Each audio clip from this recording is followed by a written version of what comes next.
விஜய் என்ன பண்ணாருன்னு அவர்கிட்ட தான் நீங்கள் கேட்கணும். என்ன பண்ணாரு? 5 லட்சம் தொண்டர்கள்ன்றாங்க, 2 லட்சம் தொண்டர்கள் கூட வரமாட்டான். அந்த இடத்துல வந்தவன் பூராமே சைக்கோ மாதிரி உங்களை மாதிரி சேனலுக்கு பேட்டி கொடுக்குறான். சைக்கோ மாதிரி பேசுறான். அவனுக்கு அரசியல் என்னன்னு தெரியுது. உங்களோட கொள்கை என்ன கோட் பண்ண நான் அது அப்படி விஜய் விஜய்ன்றா அப்படி கையை காமிக்கிறான். என்ன போதை அடிச்சிருப்பான்னு தெரியாது. இளைஞர்கள் மாற்றத்தை விரும்புறவங்க விஜய் பக்கம் போறாங்க சார். மாற்றத்தை விரும்புறவங்க சீமான் பக்கம் இருக்கிறதுல இளைஞர்கள் இல்லையா? அவங்க மாற்றத்தை விரும்பலையா?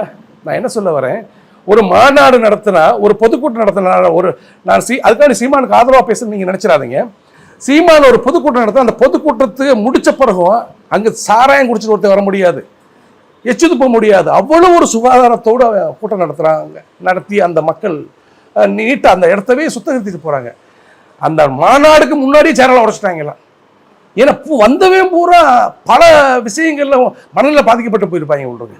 அந்த மாதிரி மக்களை நம்பி, அந்த மாதிரி இளைஞர்களை நம்பி நான் என்ன சொல்ல வரேன் சகோதரி, எங்க ஊர் இருக்குன்னா ஒரு சின்ன கிராமம், ஒரு தட்டி அடிச்சு வச்சிருக்கான் விஜய் தாவேக்கா தட்டி. 10 பேர் இருக்கான். 10 பேரும் 10 திசையா நிற்கிறான். 10 மாதிரி இருக்கான். மூஞ்சி முகரையெல்லாம் பார்த்தா ஒருத்தர் மண்டை இந்த வாக்கில் விட்டுருப்பேன், ஒன்றை மாதிரி இந்த வாக்கில் கொடு போட்டிருப்பேன். பைக் எடுத்துட்டா நாங்கள் வீட்டில் தூங்க முடியாது, அந்த அளவுக்கு பைக் ஓட்டி போவான். இப்படிப்பட்ட தொண்டர்களை வைத்தவர் தான் விஜய் அவர்கள்.